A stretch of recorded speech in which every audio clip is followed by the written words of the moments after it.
Well, Palestinian peace activist Bassem Eid is urging Palestinians and those who protest on their behalf to confront the violence committed by Hamas and condemn them for what they are, genocidal murderers.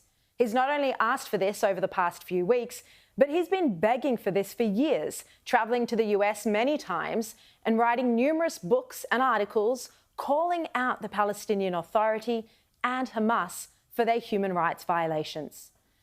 But as tens of thousands of so-called Palestinian supporters continue to march on the streets in Australia, America, the UK, Europe, championing Hamas, calling them freedom fighters instead of terrorists, calling them decolonisers, will the West ever wake up to Hamas's true evil? Bassem Eid joins me now from Israel. Thank you so much for your time. What's your view on these global pro-Palestinian protests that we've seen in the wake of the October 7 terror attacks? You know, it's very sad to see the so-called pro-Palestinians, which I think that they are totally against the Palestinians, and they are much more supporting terror rather than they are supporting civilians.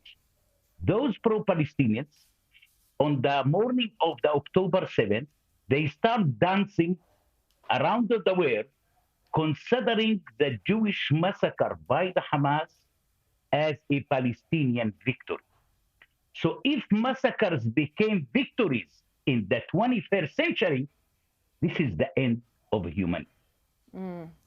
We've actually seen a lot of affluent middle-class lefties throw their support behind Gaza, including students from Harvard and Columbia University, supposedly smart students. They wrote an open letter blaming Israel for the attacks. How much do you think this group of middle-class white lefties actually understand about what life's like under the Hamas control? First of all, those groups has no any kind of influence on the Palestinians. The Palestinians are not really so aware what those gangsters and thugs are doing around the campuses in the United States or in Europe. On the other side, the question is, who authorized those thugs and gangsters to speak on behalf of the Palestinians? Who told them that the Hamas really representing the Palestinians? I think that one message to those pro-Palestinians is that what the Hamas provided to his own people in Gaza in the past 17 years was misery, poverty, and destruction. And we are the Palestinians who are going to back Israel in terms to get rid from the Hamas and to erase the Hamas from the map. Such an important point. Bassem, do you think that demands for a ceasefire from Israel are similar to asking the Allies to stop attacking Nazi Germany in World War II?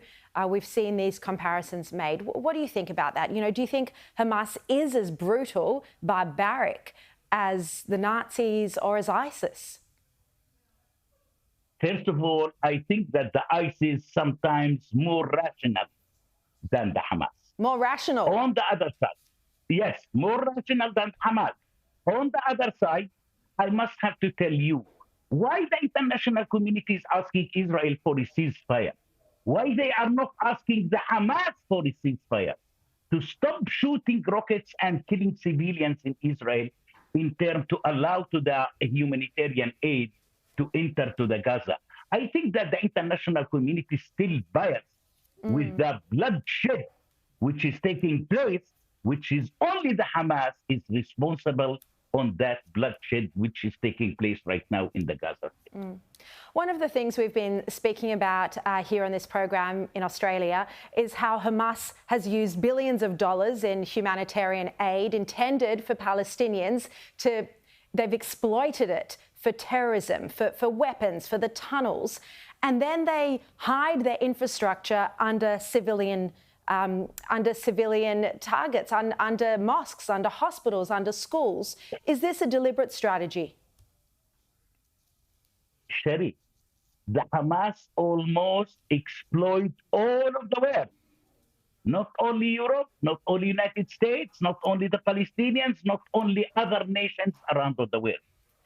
I think that the interview that we hear here with Musa Abu Marzouk, who is putting the responsibility of the people in Gaza on the Israelis and on the United Nations, that shows you that these people are not care at all about the Gazan people.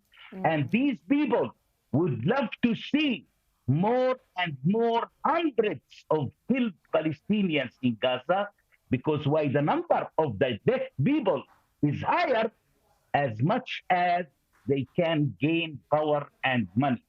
I think that those people used their Gazans as a human shield in the past 17 years. I think that the people in Gaza, I promise them that one day they are very soon going to celebrate the end of the Hamas and to start seeing a much better, a new world for their future. Well, let's pray for that time. Let's pray for that one day when Israelis and Palestinians can live side by side in peace. Bassem Eid, you speak so much sense. Thank you so much for joining me tonight or this morning, your time in Jerusalem, Israel. Thank you.